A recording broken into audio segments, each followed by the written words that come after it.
facilita la consolidación y ayuda a que no se desplace.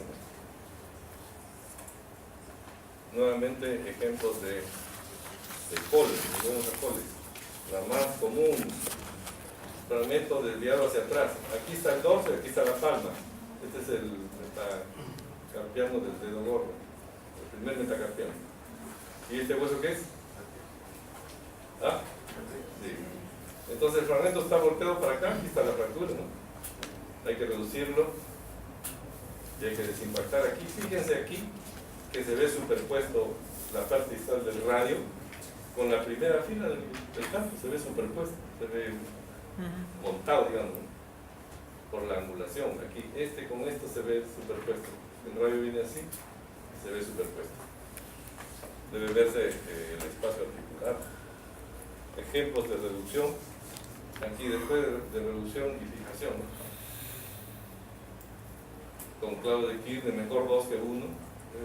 Esta fractura así engranada, o sea, con borde dentado, facilita no la reducción, sino que hace dificultoso que se desplace, porque al engranarse ya no se desplaza. Esta es la misma fractura, solo que esta es la vista lateral y esta es la vista AP, ¿no? Observen la unión del radio con el cúbito. Aquí hay un ligamento radiocubital distal, el ligamento radiocubital distal, que estabiliza la articulación. Tratamiento funcional se refiere a que hay que instruir al paciente o familiares de que mueva los dedos desde el segundo día, o si es posible desde que se coloque el yeso. Tiene que ser flexo, extensión de los dedos, porque el yeso deja libre las articulaciones metacarpofalángicas.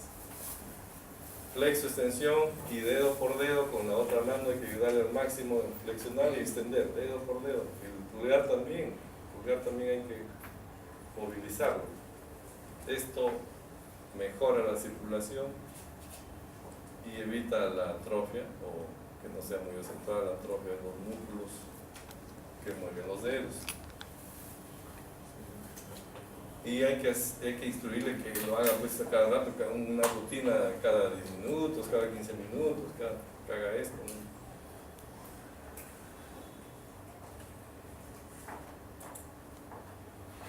Hay una cosa muy importante cuando se coloca el yeso, ya les dije, hay que verlo siempre al segundo día. Es mejor que lo vea el mismo que puso el yeso o alguno del equipo que puso el yeso. Sabe cómo vino, el grado de hinchazón. No es frecuente, pero sí puede ocurrir, y de hecho ha ocurrido, que la hinchazón que aumenta después de poner yeso produce una isquemia que puede producir gangrena, y ha ocurrido, escasísimamente, pero ha ocurrido. Cuando eso ocurre queda la amputación.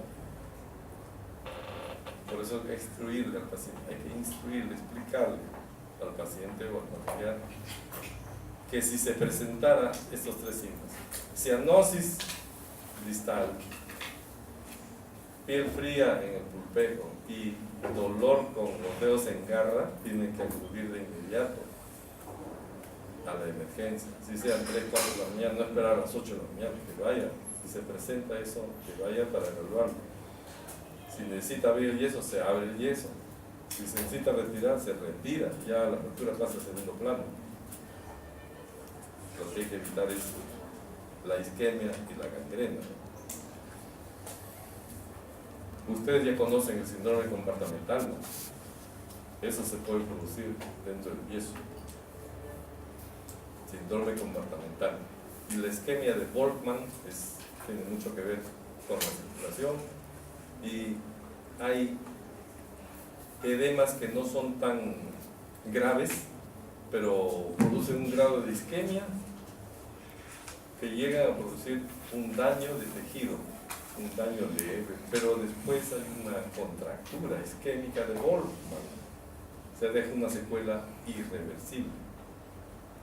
Si es en el tobillo, queda muy doloroso para siempre. Se hincha, anquilosis, disminución de la función articular, en la muñeca también puede ocurrir. Entonces, eso hay que explicar. la posición, todo es importante, el analgésico, la posición del yeso, ya les dije, la mano a la altura del codo, que no apriete el yeso atrás ni adelante, la radiografía de control y el verlo al siguiente día, y explicarle que si se presentan esos signos, que acuda a la emergencia.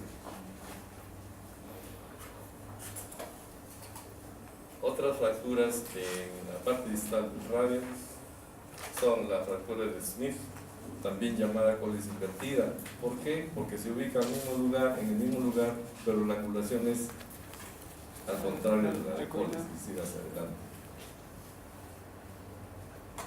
El mecanismo se produce también por caída, pero no con la palma, sino con el dorso. El golpe no es en la parte anterior de la mano, sino en la parte posterior. Entonces, por eso es que el fragmento se desvía para el otro lado.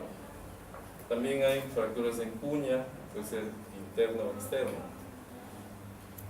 Ya estamos viendo otras fracturas del extremo distal del radio. Entonces, la parte que está a la derecha es la palma y aquí es el dorso. En la de Coles, este fragmento se desvía hacia acá. En la de Smith, Goyard, que tiene dos nombres, es hacia la parte palmar. Y este es el mecanismo, que lo vamos a ver mejor en otra imagen. Ese es el mecanismo de la fractura de Smith, Goyard. Smith. En la de Coles es con la palma, ¿no? Porque la palma, aquí es en el dorso de la mano. Por eso es que la angulación es al contrario de la de Coles. Fractura de Smith o Coles invertida.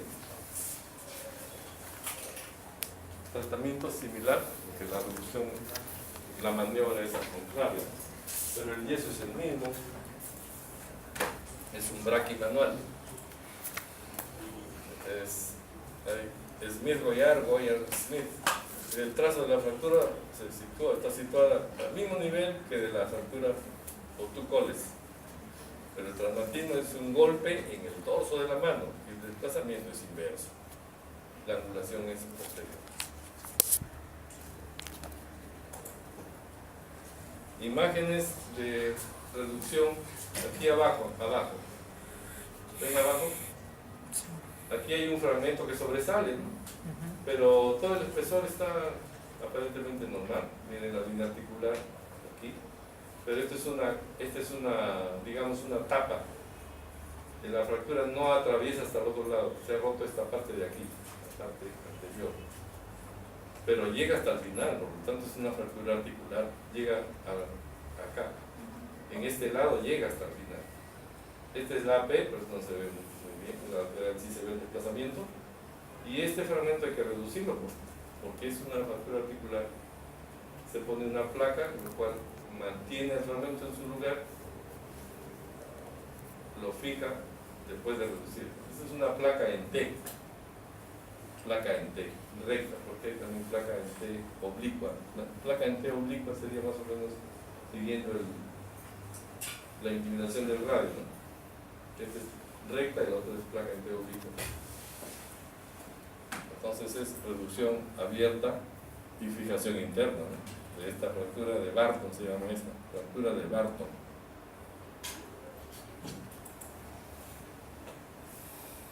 Esta es una radiografía en la que vemos una fractura. ¿Qué clase es la de la clasificación universal? ¿Qué clase es? No. Articular, porque llega hasta el final, pero además hay fragmentos, está fragmentado con frecuencia. Esta es una imagen en dos dimensiones, ¿no? AP y lateral, o largo y ancho.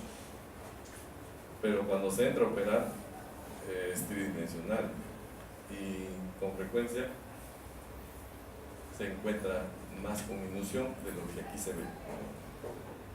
Bueno, esta es una fractura articular radiodistal con minuta, con impactación, miren la altura del radio con respecto al cúbito,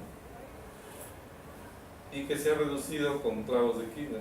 Un clavo fija el cúbito al radio a través de la unión radio-cubital distal, y los otros dos clavos fijan el apófisis estiloides radial hacia el resto del radio, hacia la diáfisis, con una buena reducción articular.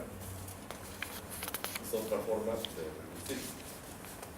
Se ha cerrado ven ustedes que el espacio aquí ya está cerrado. Es una buena reducción. Aquí igual hay una tapa, un fragmento que es de la cara anterior.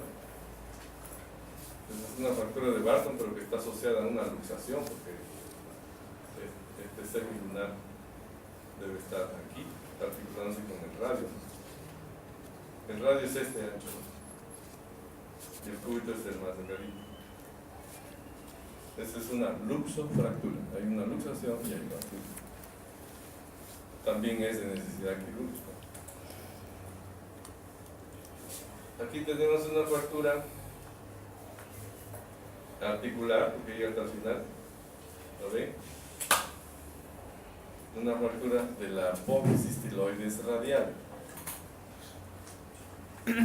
Esta se conoce con el nombre de fractura de Hutchinson.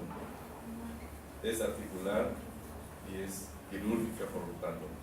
Se reduce y se fija aquí con 2 tornillos de compresión interfragmentaria. Y a la derecha tenemos una fractura de un lado, no atraviesa hasta el otro lado. ¿Cómo se llama esta fractura? Barton. La fractura que no atraviesa, que es de una tapa. Barton. Puede ser aquí o puede ser acá, pero no atraviesa, pero articular, no llega hasta el final. Está fijada con una placa. Esta es una técnica que se llama antideslizante, porque acá no hay tornillos. La presión que hace este tornillo con la placa va a mantener a este fragmento en su sitio y no tiene dónde escapar. El fragmento está así, antideslizante, se llama esa técnica de placa antideslizante.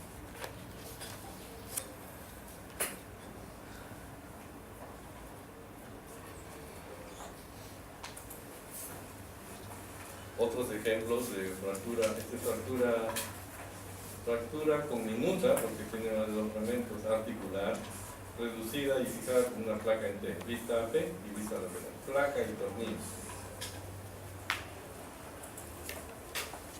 Fractura articular, es la misma de la que vimos con los clavos, ¿no? Fractura conminuta es la que tiene varios fragmentos, ¿no? Y esta es una luxofractura de Essex-Lopresti. ¿Recuerdan de Essex-Lopresti? Es un traumatismo del antebrazo que consiste en una fractura desplazada y conminuta de la cabeza del radio, es decir, de la cúpula radial, ¿no? Con subluxación o luxación de la articulación radiocubital distal. Y para que se luxe y se desplace la unión radiocubital distal, ¿qué tiene que romperse? La membrana interósea.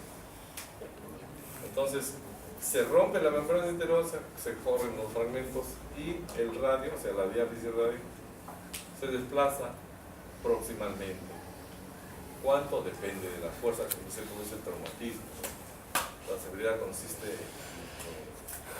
de la fuerza, depende de la fuerza con que se produce la lesión. Entonces, la luxofractura de Essex-Lopresti tiene ruptura de membrana interósea. ¿Qué más? Fractura de la cúpula radial y luxación radiocubital distal.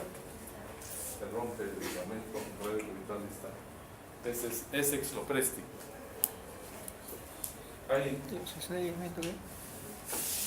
Esto es, involucra la muñeca. Esto es, aquí está esto, fuerza, depende de la fuerza que se produce en la mano, un golpe en la mano, ¿no? Se impacta y la fuerza se transmite de la palma hacia el radio aquí en el codo, por eso se rompe la cúpula. El radio choca con el húmero y se rompe la cúpula radial. Se corre el hueso, se rompe la membrana interósea. Entonces se necesitan radiografías tanto del codo como de la muñeca, ¿no? Para ver las lesiones en ambas articulaciones. ¿Y cómo se llama ese aparatito? ¿Cómo se llama? Fijador externo. Aquí hay un clavo o tornillo, acá hay otro, que sirve para hacer distracción cuando el hueso está impactado y para proteger la reducción realizada, ¿no? Es un fijador externo para eso. También se puede usar durante la operación para facilitar la reducción. Si el hueso es de buena calidad, se retira, se puede retirar. Pero si el hueso es de mala calidad o hay mucha fragmentación, se puede dejar el fijador para proteger la reducción.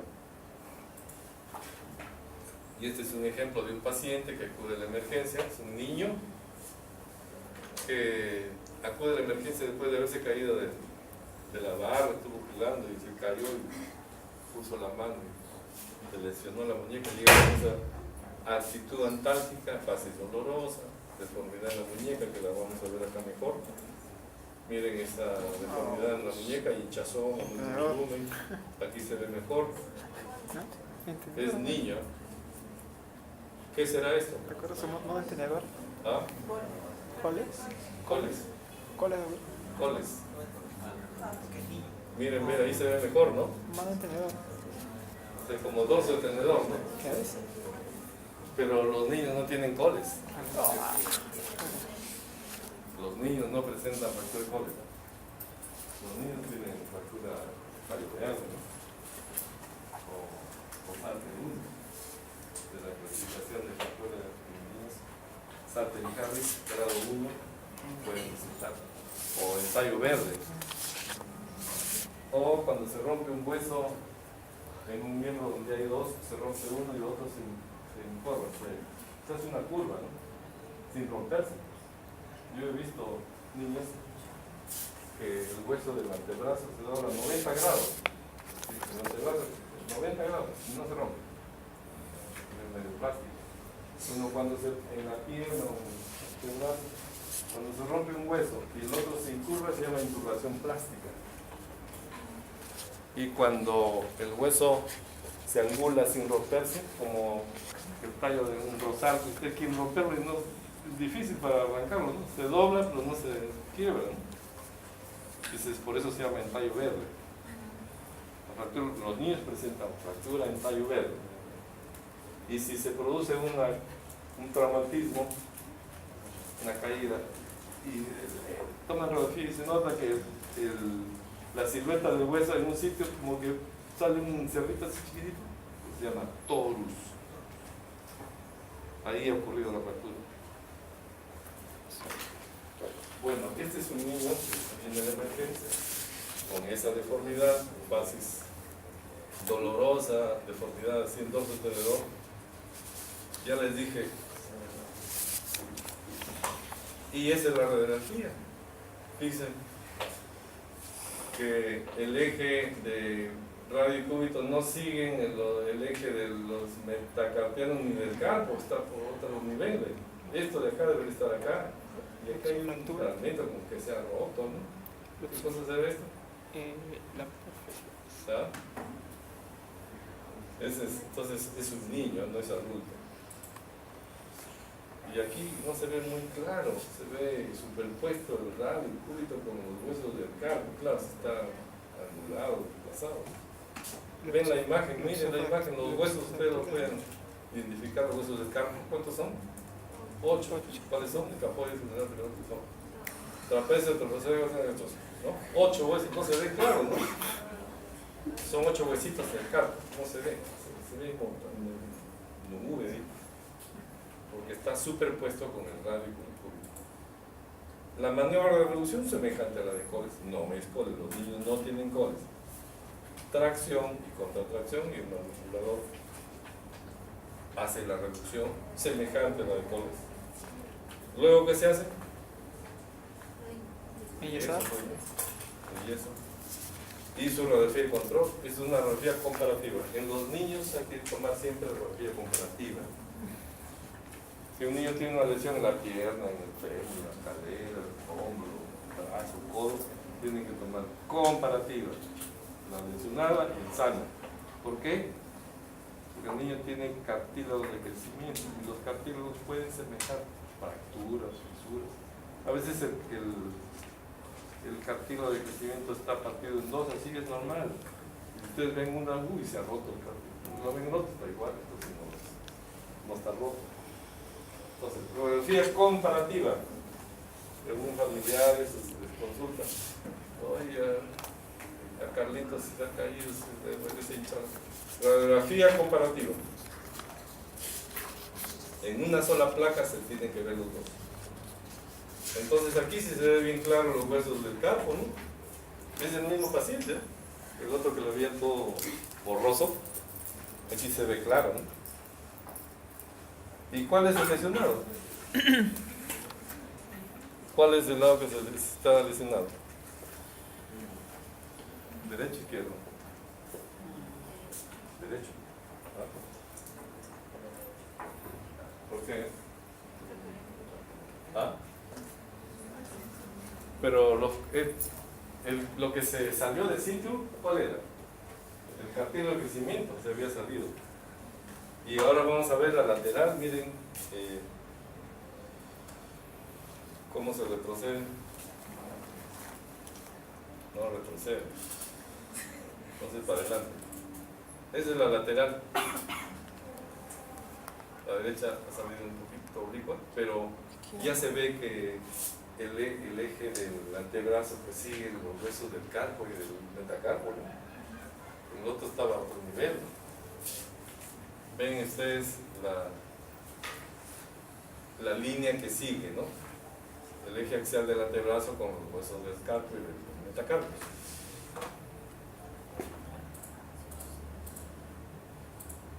Ahí, ¿cómo está? Está pues desplazado. No sigue, debería estar, estos huesos deberían ser acá como en el control. Y este huesito, este es el cartílago de crecimiento que se ha salido de aquí. Esta es una fractura Salter 1 de niños, ¿no? La Salter 1, la complicación de Salter son 5 grados, ¿no? Del 1 al 5 el pronóstico es, mientras más, es peor. El grado 1 tiene buen pronóstico. El grado 5 tiene mal pronóstico. En el grado 5 del Salter hay un daño del cartílago de crecimiento. El cartílago de crecimiento determina la longitud del crecimiento. El grado 5 el grado 1 no, si se hace a tiempo, adecuadamente, no hay alteración, no va a haber secuela. Ustedes han visto que algunas personas, los niños tienen el codito un poquito más angulado o así, ¿no? Es porque se lesionó el cartílago de crecimiento en un lado. El lado que se lesiona ya no crece bien, crece menos. Y el otro lado crece normal. Si en el codo se lesiona la mitad del cartílago del húmero, el lado lesionado no crece igual, el otro lado sí crece, entonces se angula más de la curvatura fisiológica. Según sea el lado va a tener codo valgo o codo varo. Bueno, entonces esta es la pre. Y ahora sí lo vemos, la post. Está bien reducido. ¿Pero cuál es el lado lesionado? El derecho. Derecho. Mira la distancia que hay de la piel al hueso. ¿Ven ustedes la distancia? ¿En cuál es mayor? ¿Y por qué? ¿Y por qué? ¿Edemas? Porque está hinchado, pues, ¿no? ¿Y por qué está hinchado? Por el traumatismo. Entonces, ¿cuál es el lado lesionado? Pero ya está reducido. Ya. Ahí tienen las dos, la P y la lateral comparativa. Acuérdense, el niño se pide radiografía comparativa. Los cartílagos pueden semejar fracturas. Como esto no es una fractura, decidimos ponerle un antebraquio. En el caso de Coles es braquipalmar. Aquí es antebraquipalmar, porque es solo antebrazo, ¿no? Del antebrazo a la palma, antebraquipalmar. ¿Cómo se llamará el yeso que se pone desde el muslo hasta el pie? Del muslo hasta el pie, ¿cómo se llama? ¿Ah? ¿Cómo se llama? Toma el nombre pues, de los nombres. Femoropedial. ¿Ah? Yeso desde aquí hasta el pie, ¿cómo se llama? Femoropedial. Fuerte, fuerte, fuerte. Muslopedia, pues. Muslopedia. Ya, ahí está el niño ya contento, ya no le duele, está en su lugar. Eso va muy bien. Salter 1, buena evolución. Bien, pasamos al carpo. Fractura de escafoides carpiano, porque en el pie también hay escafoides, ¿no? Es la fractura más frecuente del carpo, ocurre en varones jóvenes. El 80% se localiza en el cuello, 10% en el polo proximal, 10% en el tubérculo y el 5% no consolida. ¿Alguna pregunta? ¿Ya se cansaron? Una radiografía de muñeca en la que se ve los huesos del carpo. Ustedes pueden ver los de atrás, verán uno. Bueno, los que están dormidos no ven nada, ¿no? Acá ven un trazo de fractura, este es el escafoides, pero aquí hay una fractura, ¿no? Como acá. ¿Cuál es la diferencia? Que una está más desplazada que la otra, pero esa es una fractura de escafoides. El desplazamiento que hay en el escafoide derecho es un factor negativo. El factor pronóstico tendrá el izquierdo que no está desplazado. Este sí está desplazado.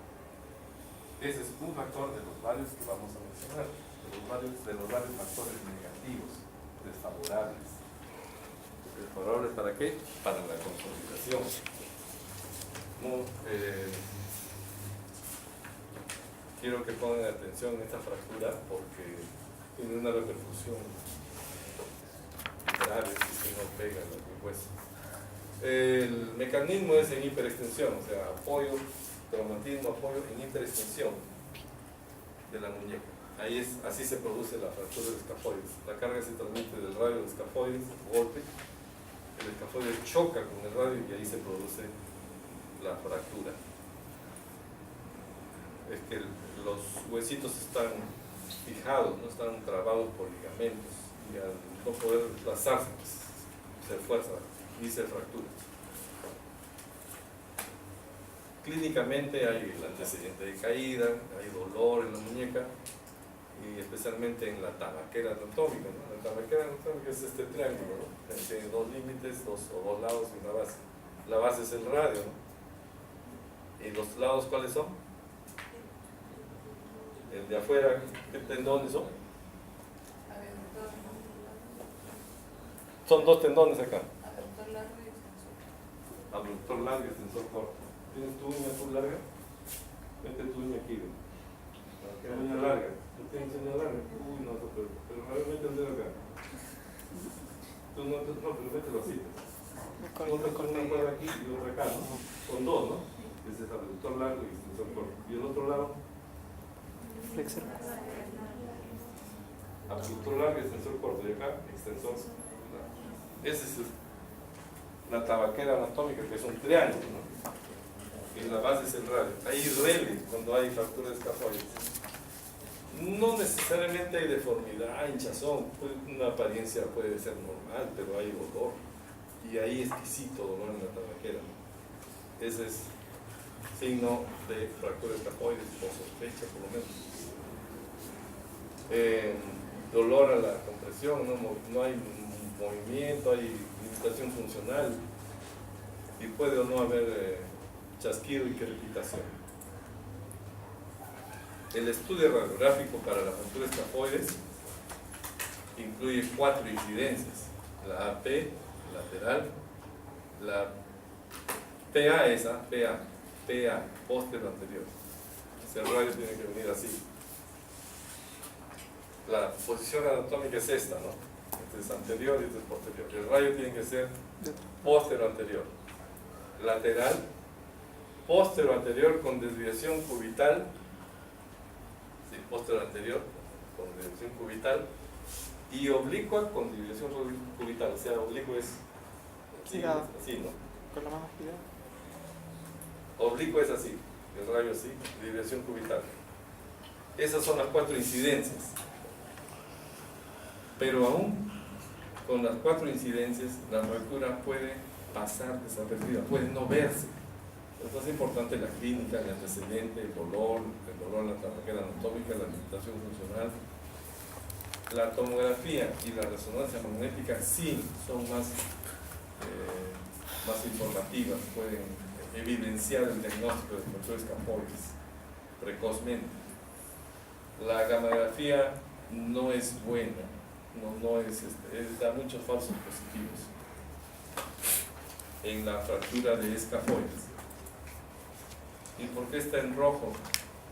Porque no obstante el 5% de las fracturas escafoides, solamente 5% no consolidan, pero aquellas que no consolidan constituyen un verdadero drama para el paciente, porque el dolor y la limitación funcional incluso obligan a los pacientes a perder su trabajo, porque no pueden mover la muñeca, no pueden trabajar. Por eso es que es muy importante y de cuidado el diagnóstico de la fractura de escafoides. La fractura de escafoides, aunque haya sospecha, hay que tratarla como si fuera diagnóstico definitivo hasta no demostrar lo contrario, ¿no? Hay que inmovilizarlo. Parecido al braquimanual del coles, pero incluido el pulgar. Hay que inmovilizar el pulgar también. En la de coles se dejan los dedos libres y el pulgar. En la de escafoides hay que inmovilizar el yeso, hay que inmovilizar incluyendo el dedo pulgar.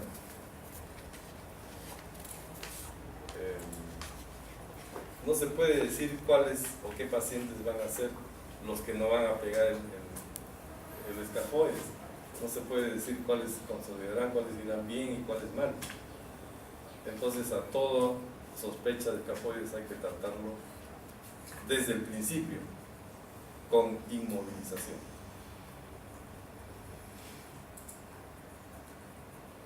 Factores que agravan el pronóstico, ya les dije, en el tercio proximal. ¿Por qué? Porque la irrigación viene de distal a proximal. Y si se fractura el escafoides, el fragmento proximal